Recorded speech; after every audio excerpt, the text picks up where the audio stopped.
ನಮಸ್ಕಾರ ಎಲ್ಲರಿಗೂ. ಶ್ರೀಮದ್ ವಾಲ್ಮೀಕಿ ರಾಮಾಯಣದ ಬಾಲಕಾಂಡದ 7ನೆಯ ಸರ್ಗಕ್ಕೆ ಎಲ್ಲರನ್ನ ಸ್ವಾಗತಿಸ್ತಾ, ಈ ಅಧ್ಯಾಯದ ವಿಷಯ ಅಮಾತ್ಯರ ಗುಣನೀತಿಗಳ ವರ್ಣನೆ. ಮಹಾತ್ಮನಾದ ಇಕ್ಷ್ವಾಕು ವಂಶ ಸಂಭೂತನಾದಂತಹ ದಶರಥನಿಗೆ ಮಂತ್ರಾಲೋಚನೆಯಲ್ಲಿ ಸಮರ್ಥರಾದ ಕಾರ್ಯ ವಿಚಾರಪರರಾದ ಪರೇಂಗಿತಜ್ಞರಾದಂತಹ 8 ಮಂತ್ರಿಗಳಿದ್ದರು. ಅವರು ಸದಾಕಾಲ ರಾಜನ ಹಿತರಕ್ಷಣೆಯಲ್ಲೇ ನಿರತರಾಗಿದ್ದು, ಕೀರ್ತಿಶಾಲಿಗಳಾದ ಅವರೆಲ್ಲರೂ ಶುದ್ಧ ಆಚಾರ ವಿಚಾರಗಳಿಂದ ಯುಕ್ತರಾಗಿದ್ದರು. ಯಶಸ್ವಿಗಳಾದ ಮಂತ್ರಿಮಂಡಲವು ರಾಜಕೀಯ ಕಾರ್ಯಗಳಲ್ಲಿ ನಿರಂತರ ತತ್ಪರರಾಗಿತ್ತು. ದೃಷ್ಟಿ, ಜಯಂತ, ವಿಜಯ, ಸುರಾಷ್ಟ್ರ, ರಾಷ್ಟ್ರವರ್ಧನ, ಅಕೋಪ, ಧರ್ಮಪಾಲ, ಅರ್ಥಶಾಸ್ತ್ರ ನಿಪುಣನಾದಂತಹ 8ನೆಯ ಸುಮಂತ್ರ, ಹೀಗೆ ಆ ಅಮಾತ್ಯರ ಹೆಸರುಗಳಾಗಿದ್ದವು. ಋಷಿಗಳಲ್ಲಿ ಶ್ರೇಷ್ಠರಾದ ವಸಿಷ್ಠ ಮತ್ತು ವಾಮದೇವರು ಇವರಿಬ್ಬರು ದಶರಥನಿಗೆ ಮಾನ್ಯ ಪುರೋಹಿತರಾಗಿದ್ದರು. ಇವರಲ್ಲದೆ ಸುಯಜ್ಞ, ಜಾಬಾಲಿ, ಕಾಶ್ಯಪ, ಗೌತಮ, ದೀರ್ಘಾಯು, ಮಾರ್ಕಂಡೇಯ ಹಾಗೂ ದ್ವಿಜವರ್ಯ ಕಾತ್ಯಾಯನರು ಮಹಾರಾಜನ ಮಂತ್ರಿಗಳಾಗಿದ್ದರು. ಈ ಬ್ರಹ್ಮರ್ಷಿಗಳ ಜೊತೆಗೆ ರಾಜನ ವಂಶ ಪರಂಪರಾಗತ ಋತ್ವಿಜರು ಸದಾ ಮಂತ್ರಾಲೋಚನೆಯ ಕಾರ್ಯದಲ್ಲಿ ನೆರವಾಗುತ್ತಿದ್ದರು.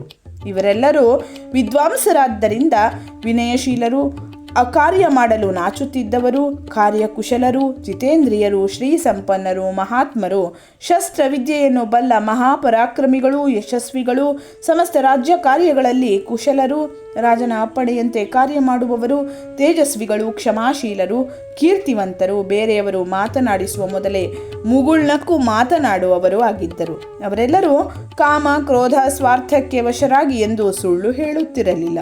ತಮ್ಮ ರಾಜನ ಅಥವಾ ಶತ್ರು ಪಕ್ಷದ ರಾಜನ ಎಲ್ಲ ಮಾತುಗಳು ಮತ್ತು ಕಾರ್ಯಗಳು ಅವರಿಗೆ ತಿಳಿದಿರುತ್ತಿದ್ದವು. ಬೇರೆ ರಾಜರು ಏನು ಮಾಡುತ್ತಿದ್ದಾರೆ, ಏನು ಮಾಡಿದ್ದರು, ಮುಂದೆ ಏನು ಮಾಡಲಿದ್ದಾರೆ ಮುಂತಾದ ಎಲ್ಲ ವಿಷಯಗಳನ್ನು ಗುಪ್ತಚಾರರಿಂದ ತಿಳಿದುಕೊಳ್ಳುತ್ತಿದ್ದರು. ಅವರೆಲ್ಲರೂ ವ್ಯವಹಾರ ಕುಶಲರಾಗಿದ್ದರು. ಅವರ ಸೌಹಾರ್ದವನ್ನು ಅನೇಕ ಸಂದರ್ಭಗಳಲ್ಲಿ ಪರೀಕ್ಷಿಸಲಾಗಿತ್ತು. ಅವರು ಅವಕಾಶ ಬಂದರೆ ತಮ್ಮ ಪುತ್ರರಿಗೂ ದಂಡನೆ ಮಾಡಲು ಹಿಂಜರಿಯುತ್ತಿರಲಿಲ್ಲ. ರಾಜಭಂಡಾರವನ್ನು ಸಮೃದ್ಧವಾಗಿಸಲು ಚತುರಂಗ ಸೈನ್ಯದ ಸಂಗ್ರಹಣೆಯಲ್ಲಿ ಸದಾ ತೊಡಗಿರುತ್ತಿದ್ದರು. ಅಪರಾಧ ಮಾಡದಿದ್ದಾಗ ಶತ್ರುಗಳನ್ನು ಹಿಂಸಿಸುತ್ತಿರಲಿಲ್ಲ. ಅವರೆಲ್ಲರಲ್ಲಿ ಸದಾಕಾಲ ಶೌರ್ಯ ಹಾಗೂ ಉತ್ಸಾಹ ತುಂಬಿರುತ್ತಿತ್ತು.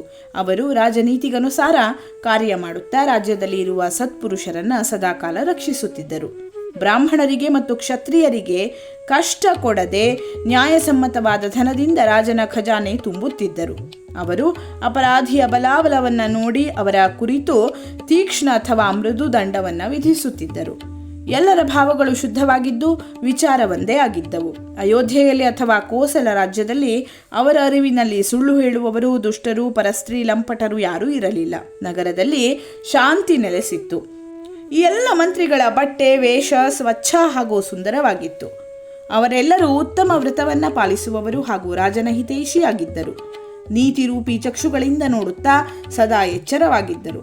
ಆ ಮಂತ್ರಿಗಳು ತಮ್ಮ ಸದ್ಗುಣಗಳಿಂದ ಗುರುಗಳಂತೆ ಆದರಣೀಯರಾಗಿದ್ದು ರಾಜನ ಅನುಗ್ರಹಕ್ಕೆ ಪಾತ್ರರಾಗಿದ್ದರು. ತಮ್ಮ ಪರಾಕ್ರಮದಿಂದ ಅವರು ಎಲ್ಲೆಡೆ ಖ್ಯಾತರಾಗಿದ್ದರು. ವಿದೇಶಗಳಲ್ಲಿಯೂ ಅವರನ್ನು ಎಲ್ಲರೂ ಅರಿತಿದ್ದರು. ಅವರು ಎಲ್ಲ ಮಾತುಗಳನ್ನು ಬುದ್ಧಿಯಿಂದ ಚೆನ್ನಾಗಿ ವಿಚಾರ ಮಾಡಿ ನಿಶ್ಚಯಕ್ಕೆ ಬರುತ್ತಿದ್ದರು. ಎಲ್ಲ ದೇಶಗಳಲ್ಲಿ ಕಾಲಗಳಲ್ಲಿ ಅವರು ಗುಣವಂತರು ಎಂದು ಪ್ರಸಿದ್ಧರಾಗಿದ್ದರು. ಸಂಧಿ ಮತ್ತು ವಿಗ್ರಹಗಳ ಕುರಿತು ಅವರಿಗೆ ಒಳ್ಳೆಯ ಜ್ಞಾನವಿತ್ತು. ಅವರು ಸ್ವಭಾವತಃ ದೈವಿ ಸಂಪತ್ತಿನಿಂದ ಕೂಡಿದ್ದರು. ರಾಜನೀತಿಯ ರಹಸ್ಯಗಳನ್ನು ಗುಪ್ತವಾಗಿಡುವ ಕ್ಷಮತೆ ಅವರಲ್ಲಿ ಪೂರ್ಣವಾಗಿತ್ತು. ಸೂಕ್ಷ್ಮ ವಿಷಯಗಳಲ್ಲಿಯೂ ಕುಶಲರಾಗಿದ್ದರು. ನೀತಿಶಾಸ್ತ್ರದಲ್ಲಿ ಹೆಚ್ಚಿನ ಪರಿಣತಿ ಇದ್ದು ಯಾವಾಗಲೂ ಪ್ರಿಯ ಮತ್ತು ಸತ್ಯವನ್ನೇ ಮಾತನಾಡುತ್ತಿದ್ದರು. ಇಂತಹ ಸದ್ಗುಣ ಸಂಪನ್ನ ಮಂತ್ರಿಗಳೊಂದಿಗೆ ಪುಣ್ಯಾತ್ಮನಾದ ದಶರಥ ರಾಜನು ಭೂಮಂಡಲವನ್ನು ಆಳುತ್ತಿದ್ದನು. ದಶರಥನು ಗುಪ್ತಚರರ ಮೂಲಕ ತನ್ನ ಮತ್ತು ಶತ್ರು ರಾಜ್ಯದ ಆಗು ಹೋಗುಗಳ ಮೇಲೆ ಕಣ್ಣಿಡುತ್ತಿದ್ದನು. ಧರ್ಮದಿಂದ ಪ್ರಜೆಗಳನ್ನು ಪಾಲಿಸುತ್ತಾ ಅಧರ್ಮದಿಂದ ಸದಾ ದೂರವಾಗಿದ್ದನು. 3 ಲೋಕಗಳಲ್ಲಿಯೂ ಅವನು ಪ್ರಸಿದ್ಧನಾಗಿದ್ದನು. ರಾಜನು ಸತ್ಯಪ್ರತಿಜ್ಞ ಹಾಗೂ ಉದಾರನಾಗಿದ್ದನು. ಪುರುಷಸಿಂಹ ದಶರಥ ರಾಜನು ಅಯೋಧ್ಯೆಯಲ್ಲಿ ಇದ್ದುಕೊಂಡೇ ಪೃಥ್ವಿಯನ್ನು ಆಳುತ್ತಿದ್ದನು. ರಾಜನಿಗೆ ತನ್ನಿಂದ ಬಲಶಾಲಿ ಅಥವಾ ತನಗೆ ಸಮಾನರಾದ ಶತ್ರುಗಳು ಯಾರೂ ಇರಲಿಲ್ಲ. ಎಲ್ಲ ಸಾಮಂತರಾಜರು ಮಿತ್ರರಾಗಿದ್ದು ದಶರಥನ ಚರಣಗಳಲ್ಲಿ ತಲೆಬಾಗುತ್ತಿದ್ದರು. ಅವನ ಪ್ರತಾಪದಿಂದ ರಾಜ್ಯದ ಎಲ್ಲ ಕಂಟಕಗಳು, ಶತ್ರುಗಳು, ಕಳ್ಳರು ನಾಶವಾಗಿ ಹೋಗಿದ್ದರು. ದೇವೇಂದ್ರನು ಸ್ವರ್ಗದಲ್ಲಿ ಇದ್ದು 3 ಲೋಕಗಳನ್ನು ಪಾಲಿಸಿದಂತೆ ದಶರಥನು ಅಯೋಧ್ಯೆಯಲ್ಲಿ ಇದ್ದುಕೊಂಡು ಇಡೀ ಜಗತ್ತನ್ನು ಆಳುತ್ತಿದ್ದನು. ಅವನ ಮಂತ್ರಿಗಳು ರಾಜಕೀಯ ರಹಸ್ಯವನ್ನು ಗುಪ್ತವಾಗಿಡಲು ಹಾಗೂ ರಾಜ್ಯದ ಹಿತ ಸಾಧನೆಯಲ್ಲಿ ತೊಡಗಿರುತ್ತಿದ್ದರು. ಅವರು ರಾಜನ ಕುರಿತು ಅನುರಾಗಿಗಳಾಗಿದ್ದು ಕಾರ್ಯಕುಶಲರೂ ಶಕ್ತಿಶಾಲಿಗಳೂ ಆಗಿದ್ದರು. ಸೂರ್ಯನು ತನ್ನ ತೇಜೋಮಯ ಕಿರಣಗಳಿಂದ ಜಗತ್ತನ್ನು ಪ್ರಕಾಶಿಸುವಂತೆಯೇ ದಶರಥ ರಾಜನು ಆ ತೇಜಸ್ವಿ ಮಂತ್ರಿಗಳಿಂದ ಸುತ್ತುವರಿದು ಬಹಳವಾಗಿ ಶೋಭಿಸುತ್ತಿದ್ದನು. ಇಲ್ಲಿಗೆ ವಾಲ್ಮೀಕಿ ವಿರಚಿತ ಆರ್ಷರಾಮಾಯಣ ಆದಿಕಾವ್ಯದ ಬಾಲಕಾಂಡದಲ್ಲಿ 7ನೇಯ ಸರ್ಗ ಪೂರ್ಣವಾಯಿತು. ಧನ್ಯವಾದಗಳು. ಲೋಕಾಃ ಸಮಸ್ತಾಃ ಸುಖಿನೋ ಭವಂತು.